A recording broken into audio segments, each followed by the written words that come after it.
Este es nuestro último segmento de conversación con nuestro invitado de hoy en Tiene la Palabra Diputado. El diputado Ricardo Molina pertenece a la bancada del PSUV.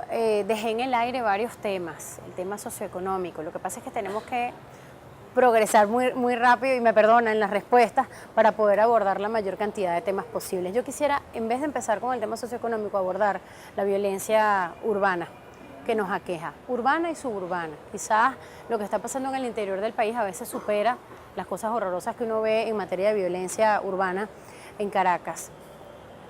¿A qué le atribuye usted esto que está ocurriendo con el tema de la violencia? Ya los delincuentes, diputado, no solamente hacen lo que hacen, secuestran, mutilan, queman. Y la respuesta no menos feroz de una sociedad que también está cansada de ver la inseguridad como está y que toma la justicia por sus propias manos. Yo quisiera saber a qué atribuye esto que está ocurriendo, porque quizás no era el proyecto de hombre que exhibía la revolución bolivariana cuando llegó al poder el presidente Chávez. Yo recuerdo que hablaban de un hombre nuevo.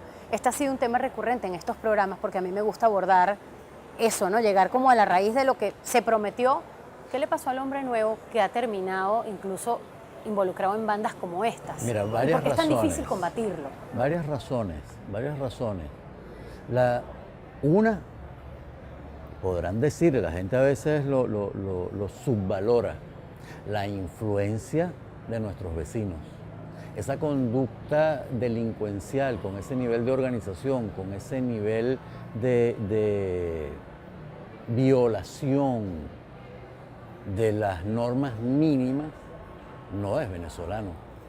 Aquí los venezolanos no descuartizaban, aquí los venezolanos no amenazaban a la dignidad humana como la amenazan hoy. Se toman fotos con armas de guerra y las exhiben en las redes.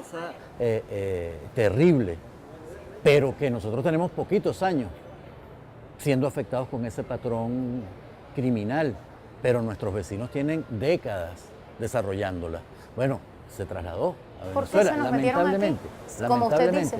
Porque da la casualidad, y así la gente se ría, en Venezuela se vive mejor. Y cuando nosotros vemos cuántas personas han cruzado la línea fronteriza para venirse para acá, es por una razón, que aquí pueden vivir, allá no. Eso por una. Por otra parte, mira, también da mucho dolor, pero yo no soy sociólogo ni me la doy, por eso esos temas son muy delicados hablarlos. Pero saquemos la cuenta, ¿cuántos años tienen hoy los niñitos que en la década del 90 se criaron con agua de perrarina o con agua de espaguetis? ¿Cuántos niñitos vivían en esos cerros que no tenían mamá porque la mamá tenía que irse a las 3 de la mañana a trabajar y se criaron solos? Pero hay otros que solo conocen este modelo. Esos niños son hoy adultos y muy probable muchos de ellos criminales. Y los que solo conocen este modelo, los que llevan... Eso viene arrastrándose. Eso es una lucha que no depende solo de un gobierno, depende de toda la sociedad. Tiene que ser un proyecto nacional.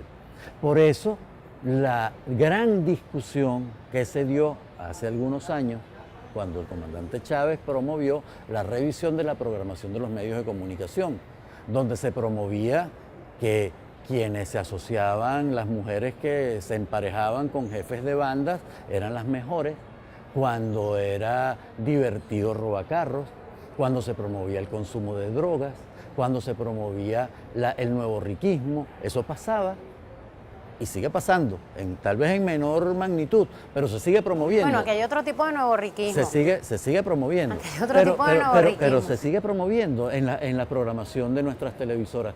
¿Por qué, sin querer ser pacato para nada, por qué nuestras televisoras no hacen de verdad un pacto social y revisan los contenidos de su programación? Incluido Venezolana en Televisión, diputado, que solamente se dedica a la propaganda día y noche. ¿Eso es mentira? Contésteme, por favor. ¿Eso es mentira? Ajá. Pero BTV no promueve la violencia. BTV no promueve el tráfico de drogas. Diputado, mire, BTV yo le puedo no entregar un CD con todas las veces que nos insultaron a las periodistas que trabajamos en Globovisión, en ese canal. No promueve eso también la es violencia. No promueve. Desde BTV no se promueve la violencia como patrón. En los otros canales, sí.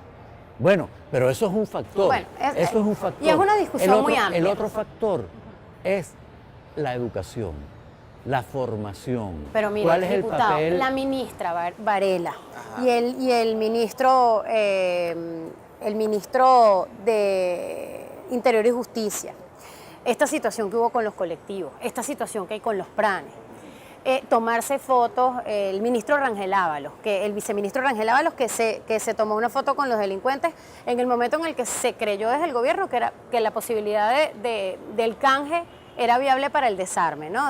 Tú me entregas tu arma, yo te entrego un electrodoméstico, lo que sea. No se logró porque evidentemente la forma de vida que tienen estos delincuentes supera cualquier cosa que imaginemos en términos económicos. Eso no fue un error. Creer que eso era viable. Y si el gobierno se toma foto con el malandro, ¿qué puede esperar la sociedad? Yo te digo una cosa. Tal vez pudo haber sido un error, pero lo que sí estoy seguro que esa política se desarrolló con todo el amor y con toda la convicción y la visión de humanidad que esa vía podía tener buenos resultados. No se hizo para fomentar la violencia, no se hizo para estimular la criminalidad, todo lo contrario, con una visión llena de amor, en realidad. Ahora, se critican, se vilipendian, se ha hecho todo un esfuerzo y se va a seguir haciendo. El fondo de todo el tema criminal, ¿dónde radica? En obtener plata fácil. En obtener plata fácil.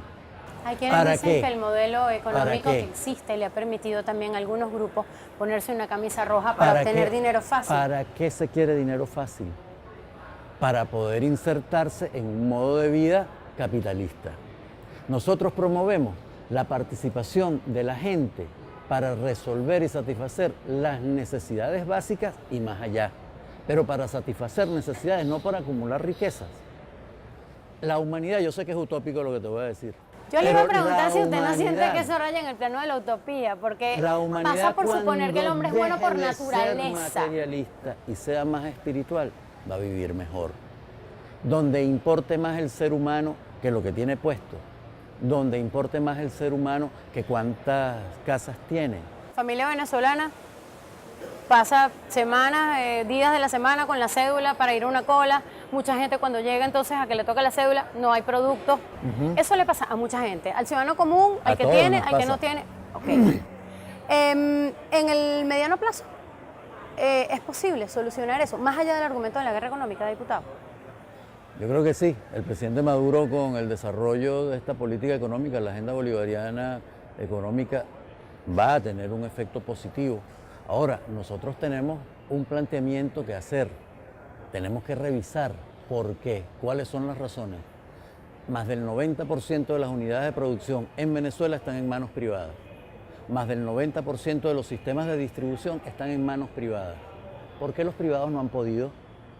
¿Por qué no han podido superar con la eficiencia que se ufanan tener, no han podido superar esas dificultades? ¿No será que más bien las promueven?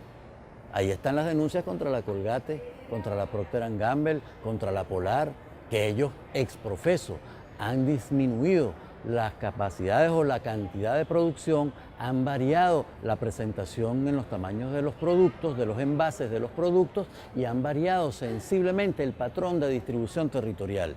Tenemos que revisar muy bien, ir a la raíz y ver cuál es el problema real.